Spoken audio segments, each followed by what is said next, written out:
Aisha radiallahu anha, the wife of the Prophet ﷺ, she shares with us a very personal moment in her life.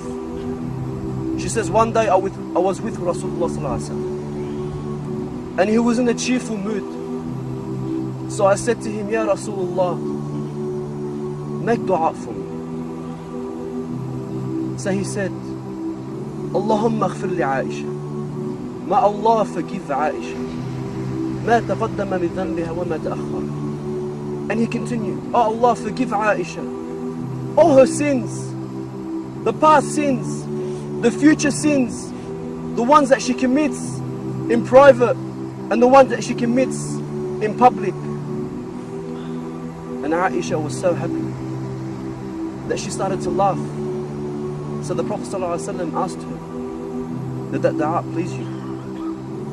Brothers, I want you to imagine that you were living at the time of the Prophet ﷺ, and he was your best friend, and you asked him, make dua for me, and he made the same dua for you. How happy would you be? So he says to Aisha, did that dua please you? She says, Ya Rasulullah, how could that not please anyone? He says, Wallahi, by Allah, إنها لدعوة لأمتي في كل صلاة. He says, by Allah, that is the same dua I make for my ummah in every single one of my prayers. The Prophet ﷺ made that same dua for me. How much does the Prophet ﷺ love us?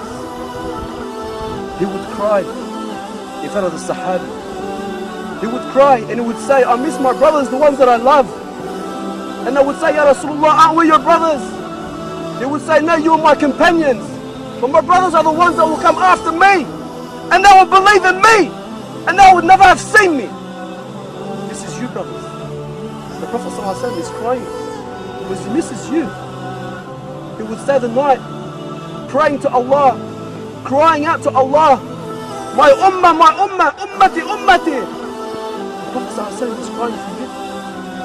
When was the last time you cried for the Prophet ﷺ? The Prophet would give khutbah and he would lean on a tree as he would give the khutbah, until they built him the mimbar. The following week, standing on this mimbar, the companions would say, we heard the tree crying like it was a little baby.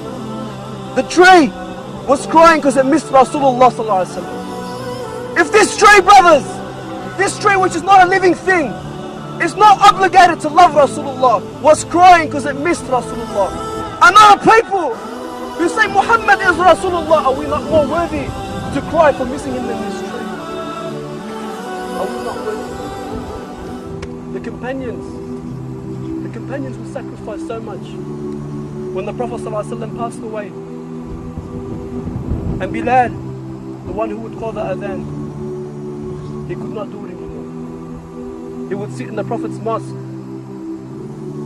and he would imagine looking at the house of Aisha where it was the grave of the Prophet ﷺ, and he would imagine the Prophet walking across the Rawdah and saying to Bilal, Arihna biha ya Bilal, comfort us with it ya Bilal, make the adhan for prayer.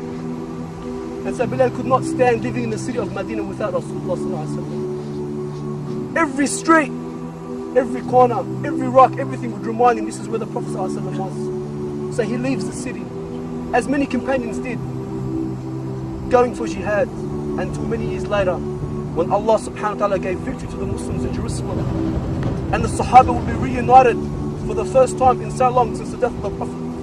And they would see Bilal, who had not given adhan for 6 years, and they would say to him, Ya Bilal, adhin lana, make adhan for us just one last time. And he would say, no, fa'adhurin, please, I can't, it's too painful. They would say, please, they ask Umar, Ya Amir al-Mu'mineen, please speak to him. Until Umar spoke to him and he agreed. And say Bilal would get up to make this adhan, the first time since the death of the Prophet ﷺ. And he would call the adhan.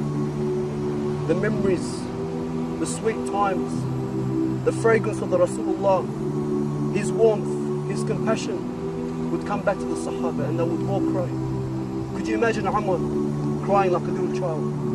And Bilal would struggle through the adhan and he would continue until he would get to the part in the adhan, Ashhadu anna Muhammad Rasulullah, until he would break down and cry and he could not continue anymore. Many years later, when Bilal was on his deathbed, dying, and his wife would say to him, "What sorrow? What sorrow?" He would say, "No. What happiness?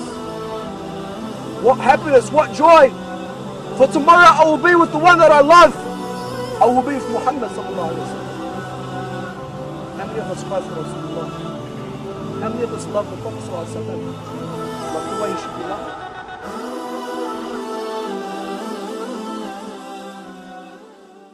Ah